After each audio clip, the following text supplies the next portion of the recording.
Wesley was 37 years old, a pediatric surgery fellow at the world-renowned Cleveland Clinic, earning a respectable but grueling $128,000 a year. He believed in slow, steady work. He believed in things that were earned.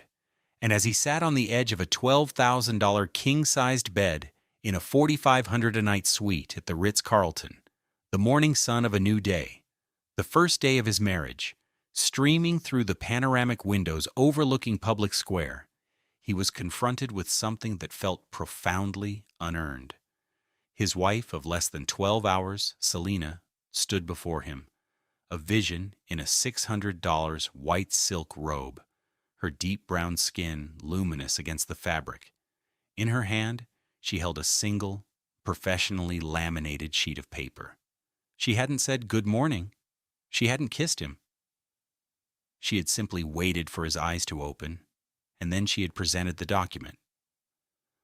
"I think it's important we start our marriage with absolute clarity," she said, her voice smooth and practiced, entirely devoid of the warmth from the night before. "These are my expectations. I consider them non-negotiable." Wesley took the paper. The laminate was cool and rigid in his hands, a stark contrast to the soft, rumpled linen sheets.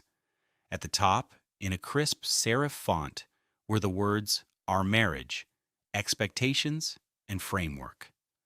Below, 10 numbered points laid out a future he had never agreed to, a life that felt alien and transactional. He felt a familiar coldness spread through his chest, the same precise, controlled calm he felt just before making the first incision on a tiny, fragile heart. He had been expecting something like this. He had been dreading it, preparing for it, and hoping he was wrong. But seeing it in print, laminated like a corporate mission statement, was a special kind of devastation. Have you ever had a moment where the future you imagined dissolves right in front of your eyes? Let us know in the comments if you've ever faced a betrayal that changed everything. And stick with us to see how one man's quiet strength turned the tables on a devastating set of demands. Their courtship had been a whirlwind of curated perfection, and in retrospect, Wesley saw every moment as a carefully placed stone leading to this very hotel room. They met at the Cleveland Clinic's annual fundraising gala.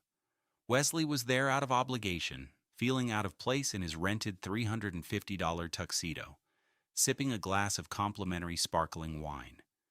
He was a man of quiet habits and practical possessions.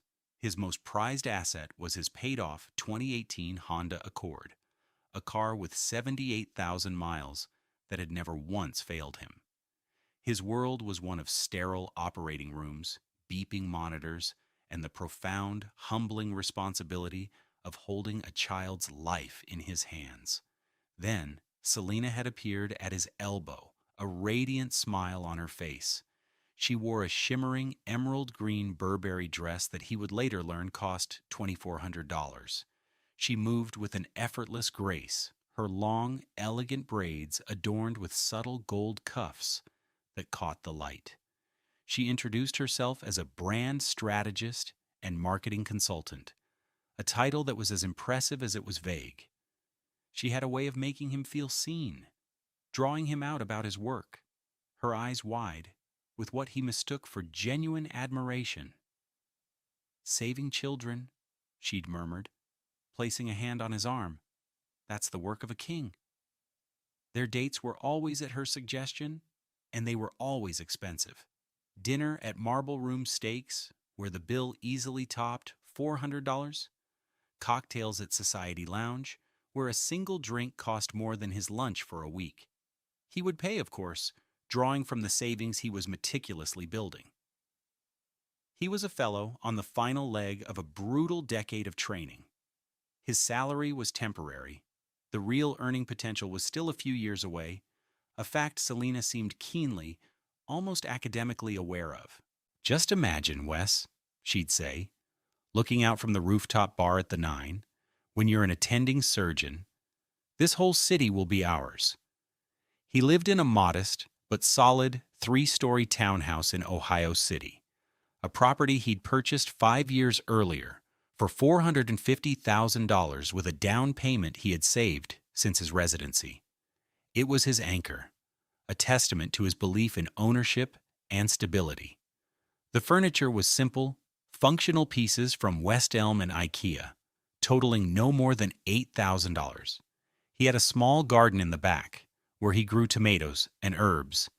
It was his sanctuary. Selena called it charming and a perfect starter home. The first real crack in the facade appeared 3 months into their relationship. Selena's sister Amaya came over for dinner. Amaya was older, sharper, with an undisguised air of calculation. While Selena was preparing her signature, and admittedly delicious, shrimp scampi in the kitchen, Wesley stepped into the hallway to take a call from the hospital. He finished quickly and was walking back when he heard Amaya's voice, a low, urgent hiss from the kitchen. "He seems nice, but is he serious? A surgeon's salary is no joke, Seeley. You need to lock that down. Get your name on that house before you even think about a ring." Wesley stopped, hidden by the turn in the hall. He heard Selena's soft reply, a musical laugh that didn't quite cover the complicity. "I'm working on it, Maya. He's careful. He's not like the others." The words landed like ice chips in his gut. Lock that down. Get your name on that house. He's not like the others. He wasn't a person to them. He was a project, a financial plan. He quietly backed away, returning to the living room and picking up a medical journal, his hands trembling slightly.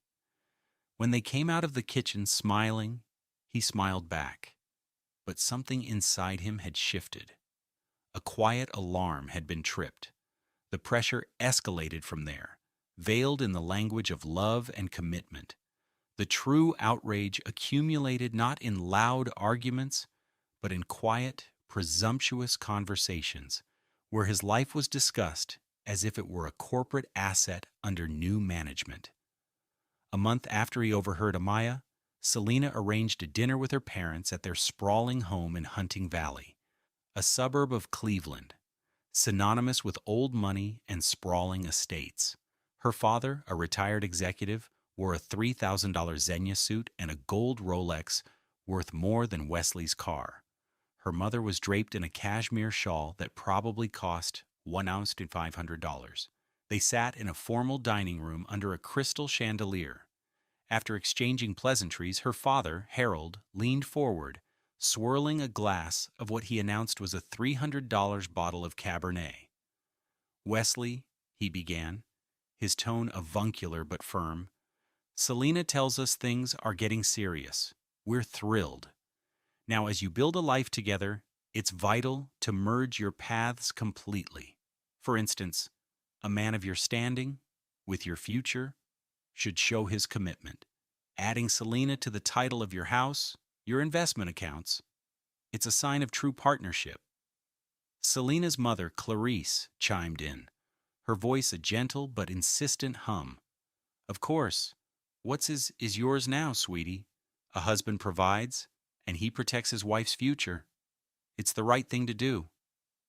Wesley looked at Selena. She was gazing at him with wide, hopeful eyes, a silent plea for him to agree, to validate her family's assessment of his duties. He saw the whole play laid out before him. It was a coordinated familial press. They weren't asking, they were instructing.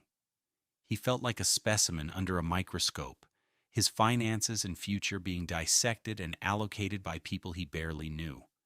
He managed a non-committal smile. "Of course, Harold, we have a lot to discuss about our future," he said, the words feeling like ash in his mouth. He was not just dating Selena, he was being interviewed by her entire board of directors. The final straw was the wedding planning. Wesley had envisioned a small, intimate ceremony with close friends and family, followed by a down payment on a shared future. Selena had other plans. She produced a binder filled with clippings from luxury bridal magazines.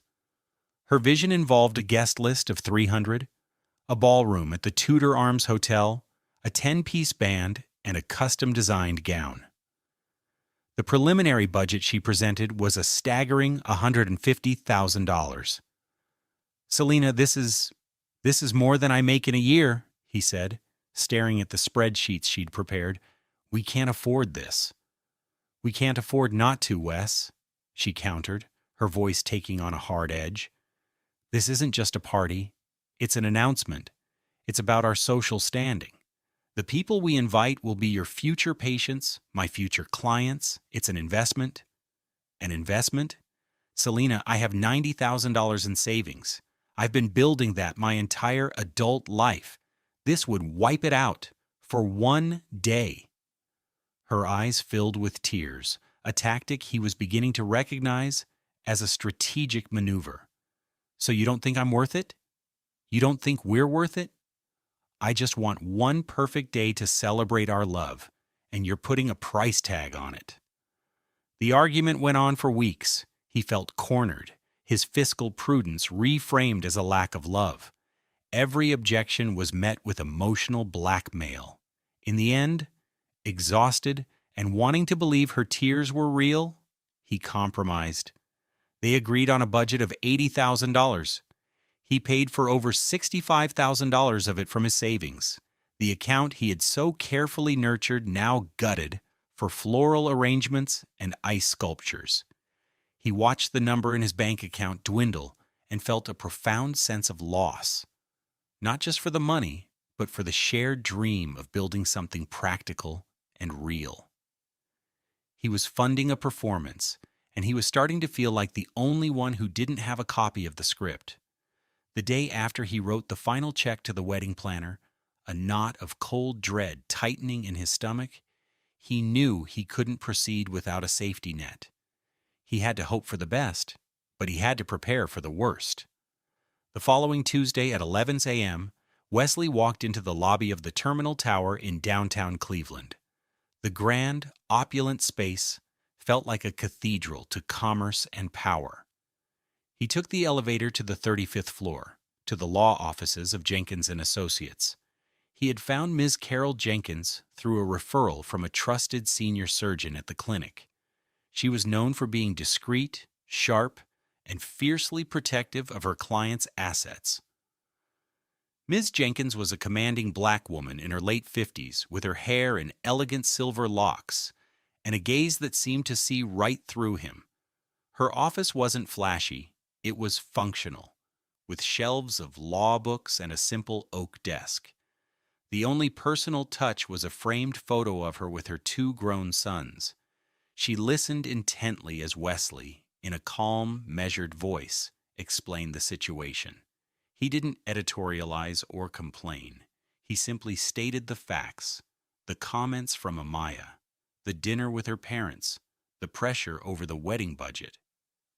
"So, you're getting married in 2 months, and you're worried she's marrying your future salary, not you," she summarized, her pen tapping softly on a yellow legal pad.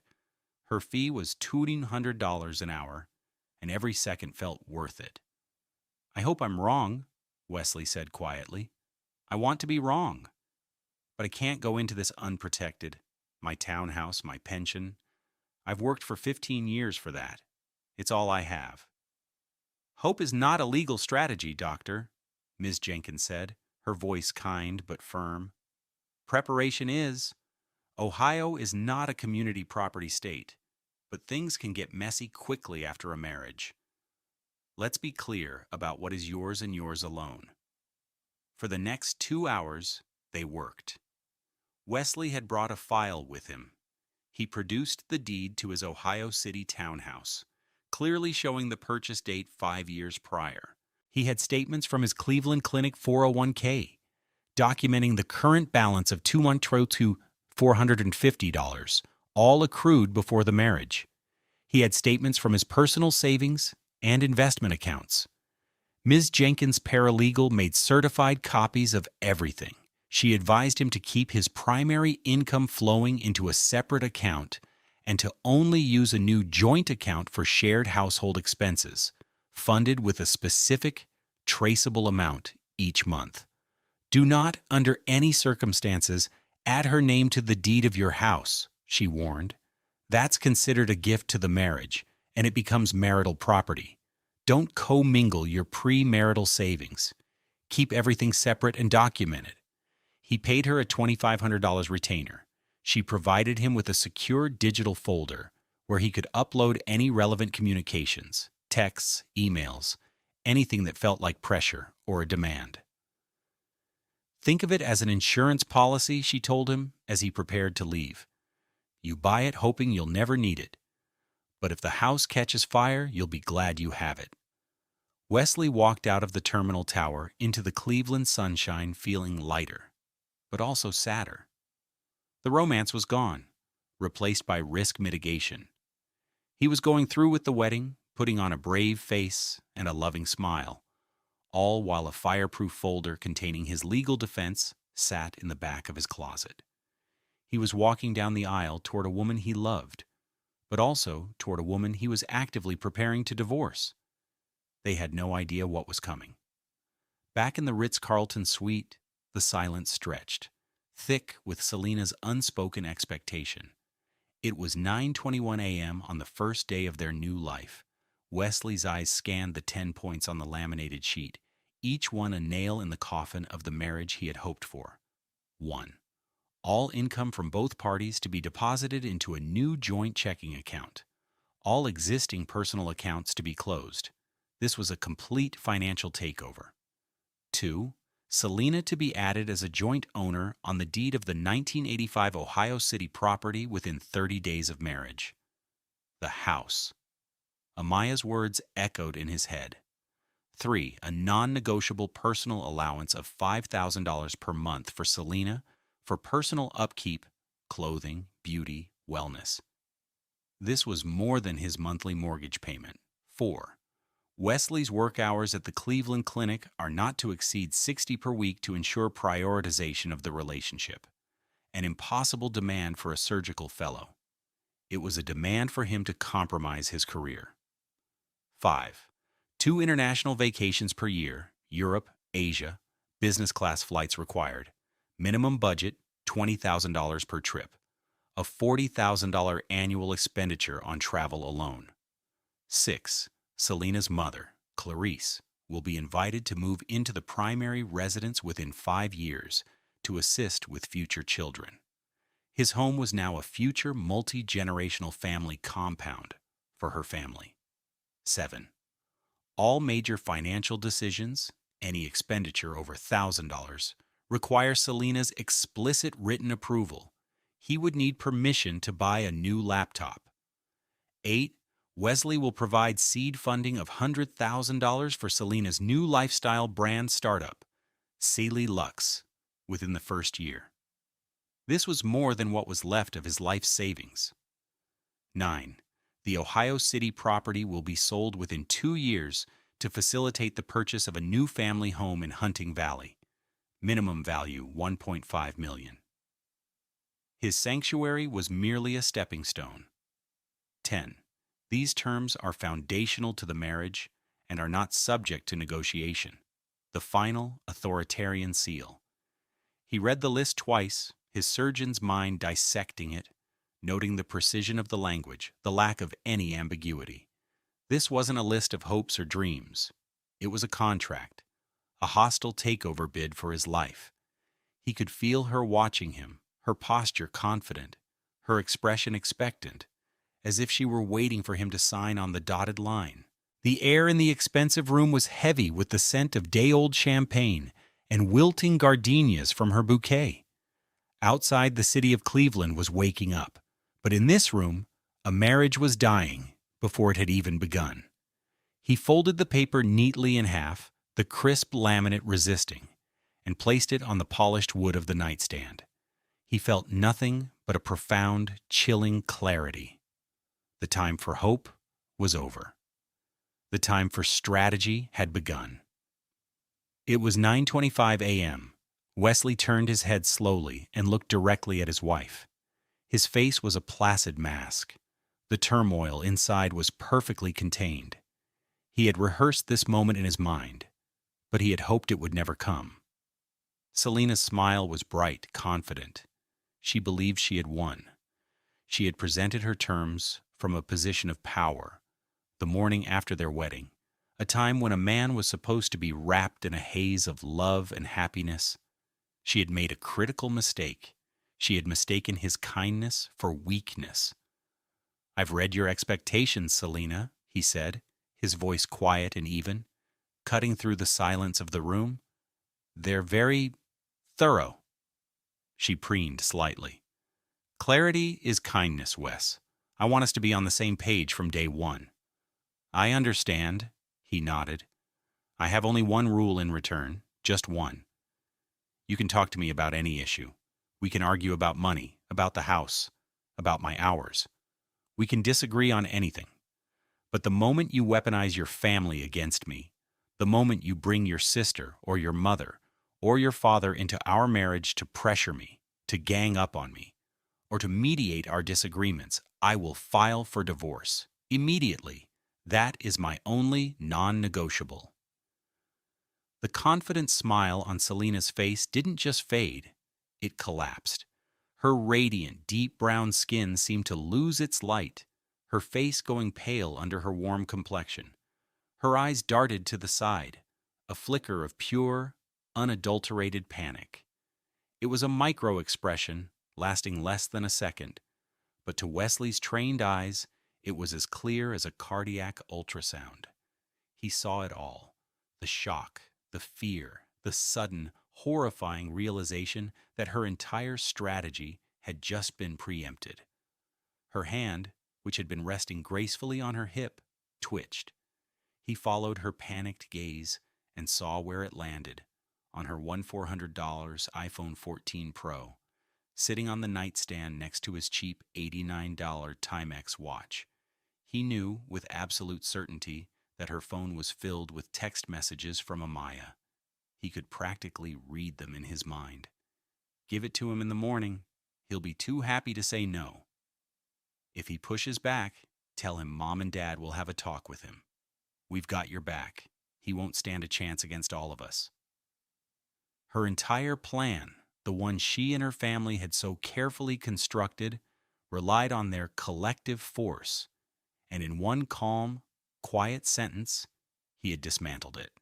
He had named the tactic and attached the ultimate consequence to it.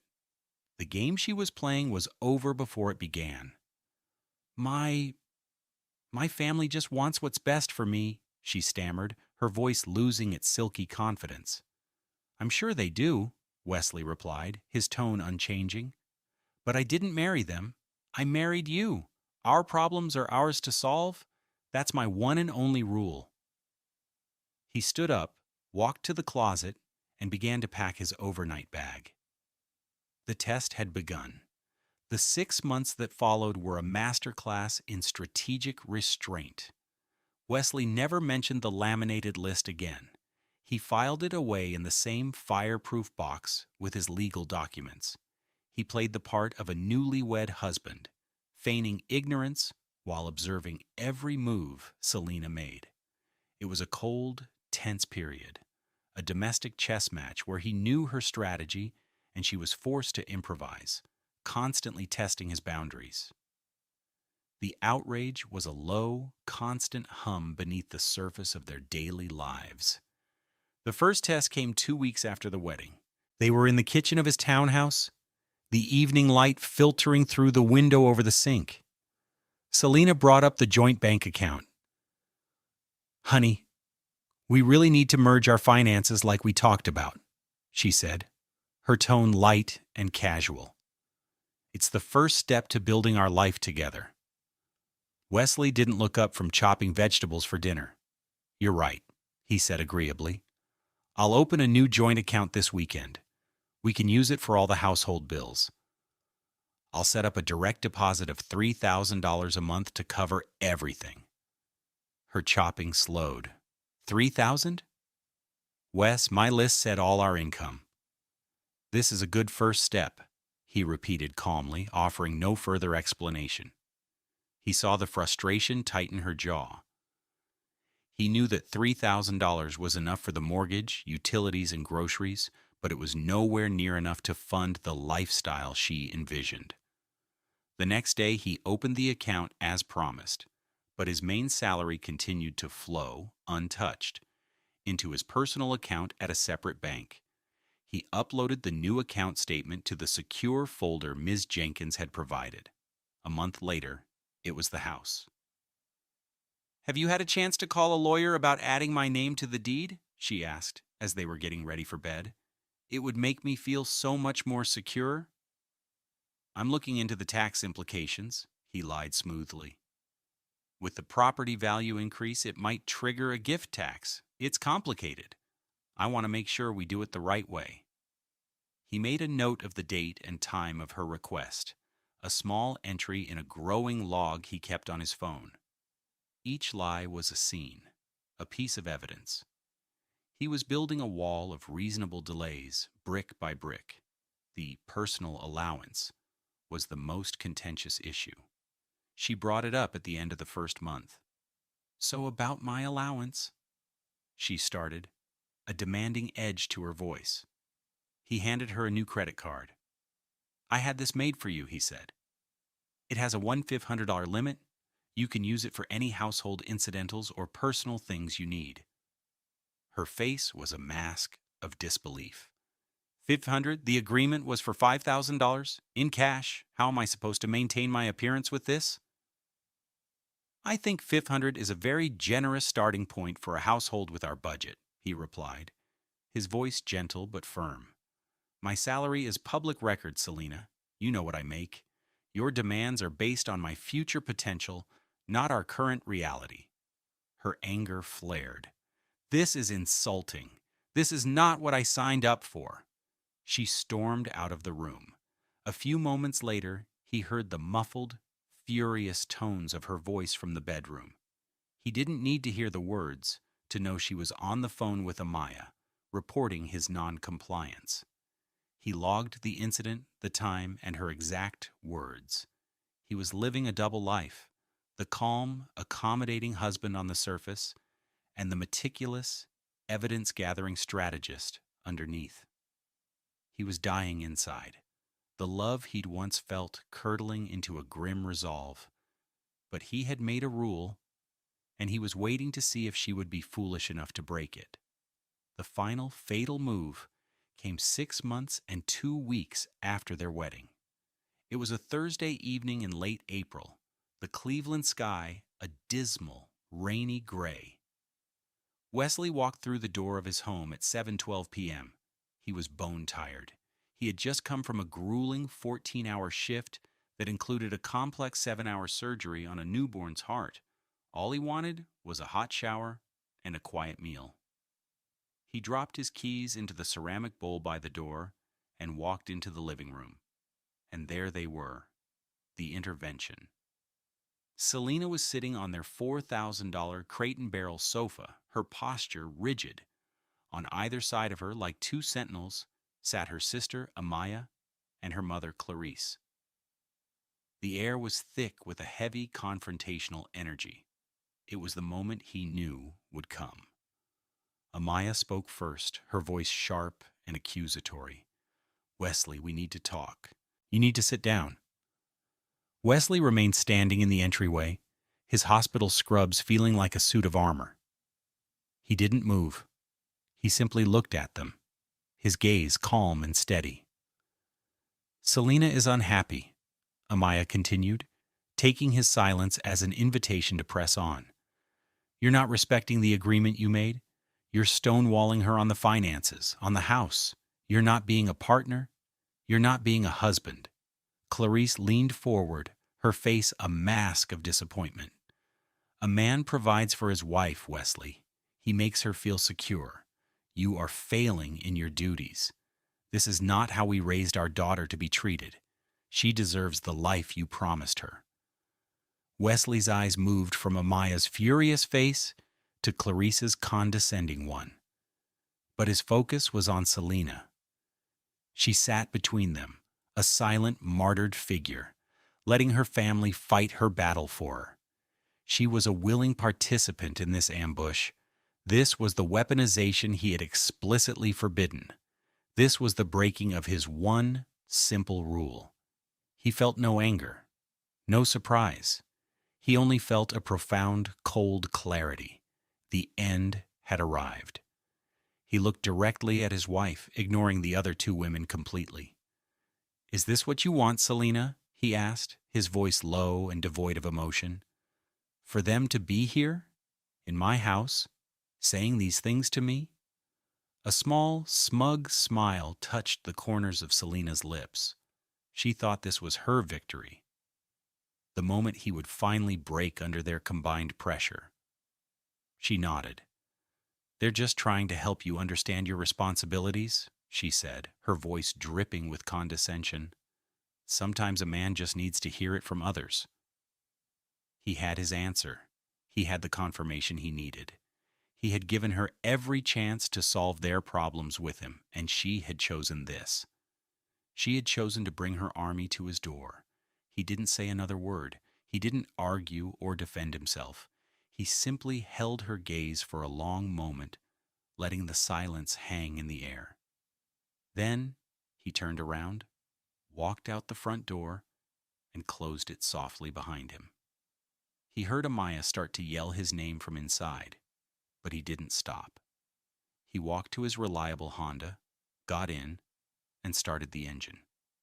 As he pulled away from the curb, he took out his phone. He sent one text message to Selena. "You have broken my one rule. I will be filing for divorce in the morning. My lawyer will be in touch. Please arrange to have your things out of my house by the end of the weekend." He then sent a second text to Ms. Carol Jenkins. "It happened. Please file tomorrow morning." He put the phone down, turned onto the highway, and drove toward the anonymous comfort of a downtown hotel, the rain washing over his windshield, cleansing the last 6 months away. The fallout was immediate and catastrophic for Selena. Her world, built on a foundation of future expectations, collapsed in a matter of hours. The first wave was a flurry of frantic messages. Wesley sat in a sterile room at the downtown Marriott, a room he paid for with his own credit card for $289 and watched his phone light up. 8:05 p.m. Selena. "Where are you going? You can't just walk out." 8:07 p.m. Selena. "Wesley, this is ridiculous. Come back and talk to us like an adult." 8:15 p.m. Amaya. "You are a coward. You will regret this. You have no idea who you're messing with." 8:30 p.m. Voicemail from Selena. "Wes, baby, come back, please. We can talk. Just us. They'll leave. I'm sorry, okay? I'm sorry. Just come home." Her voice was pleading, the condescension replaced with rising panic. 9 p.m. Voicemail from Selena. A string of sobs. "You can't do this. We just got married. You're destroying my life. You're destroying our life." He listened to them all, dispassionately, as if reviewing a patient's chart. He saved the voicemails and forwarded the threatening text from Amaya to the secure digital folder. He ate a club sandwich he ordered from room service for $28 and went to sleep. The next morning at 8 a.m. sharp, Wesley was sitting in Ms. Jenkins' office. She had the paperwork ready. The petition for dissolution of marriage was filed with the Cuyahoga County Courthouse by 9:30 a.m. Because the marriage was less than a year old and Wesley had such meticulous premarital documentation, the legal proceedings were brutally efficient. A process server delivered the divorce papers to Selena at the Ohio City townhouse that afternoon. The legal language was cold and final. She was entitled to nothing. The townhouse was his premarital property. His 401k was his premarital property. His savings were his premarital property. Under Ohio law, she had no claim to any of it. The $80,000 wedding, which he had largely paid for, was considered a gift, with no legal recourse for him to recover the funds, a sunk cost he had already made peace with. The consequences cascaded. Forced to vacate the home she had already mentally redecorated, Selena moved back into her old, cramped, $1,200 a month one-bedroom apartment in Tremont. The white BMW 3 Series, which she had leased in her own name with the expectation of Wesley's income covering the $650 monthly payment, became an impossible burden. After 2 missed payments, it was repossessed, a final humiliation played out in the parking lot of her apartment building for all her neighbors to see. Her credit score plummeted. Her social standing evaporated. The story of the 6-month marriage and the infamous 10-point list, which Ms. Jenkins' paralegal had subtly but legally leaked to a few key people in their social circle in response to Amaya's slanders, spread like wildfire. The friends who had envied her catch now saw her as a failed gold digger. Invitations to parties dried up. Her vague brand strategist career, which relied entirely on social connections and a projected image of success, stalled. With no access to Wesley's money, the designer clothes and expensive dinners were gone. The illusion she had so carefully crafted was shattered, revealing the empty reality beneath. The family she had used as a weapon turned on her, blaming her for misplaying her hand and fumbling a once-in-a-lifetime opportunity. Her relationship with Amaya, her chief strategist, became toxic and filled with resentment. Selena was left with nothing but the debts she had accrued and the ashes of her grand ambitions. 2 years passed. It was a bright, cloudless Saturday in June. The sun glinted off the vast blue expanse of Lake Erie. Wesley, now 39, was no longer a fellow. He was a full-fledged attending pediatric cardiothoracic surgeon at the Cleveland Clinic. His starting salary was $450,000 a year, a number that once seemed like a target on his back, but now felt simply like the quiet, deserved result of 2 decades of relentless work and sacrifice. He was walking along the paved path at Edgewater Park, a gentle breeze coming off the water. He was wearing a simple gray t-shirt, running shorts, and a pair of $120 Brooks running shoes. Beside him walked a young man named Marcus, a first-year surgical fellow, his face a mixture of awe and exhaustion. Wesley had started a mentorship program for young black surgeons at the clinic, helping them navigate the demanding, often isolating world of academic medicine. The key, Wesley was saying, his voice calm and encouraging, is to never lose sight of why you started. On the nights when you're on call for 36 hours and you haven't seen the sun, you have to remember the feel of that first time you held a heart in your hands. You have to remember the face of the parents when you tell them their child is going to be okay. He felt a deep sense of peace, a contentment that was richer than any luxury item he could ever purchase. His Ohio City townhouse, now worth over $550,000, was still his sanctuary. His retirement account had grown to over $350,000. He had rebuilt his savings, and then some. He had his work, his mentees, his simple garden. He had his freedom. He sometimes saw Selena's profile on social media. She was still in Cleveland, still trying to project an image of a glamorous life, posting photos from trendy restaurants she probably couldn't afford, always with a new man who looked vaguely uncomfortable. He felt no anger, no resentment. He just felt a quiet, distant pity for a woman who had never understood the difference between value and price. The real product of our lives isn't what we can take from others, but what we build within ourselves. True wealth is not a number in a bank account, but the strength of your character, the peace in your heart, and the integrity of the boundaries you draw to protect them. It's about knowing your own worth so completely that you can walk away from anything that seeks to diminish it. Wesley had learned that lesson in the most painful way, but it had made him whole. His one rule hadn't just been a condition for his marriage, it had been a declaration of his own self-worth, and by honoring it, he hadn't just saved his assets, he had saved himself.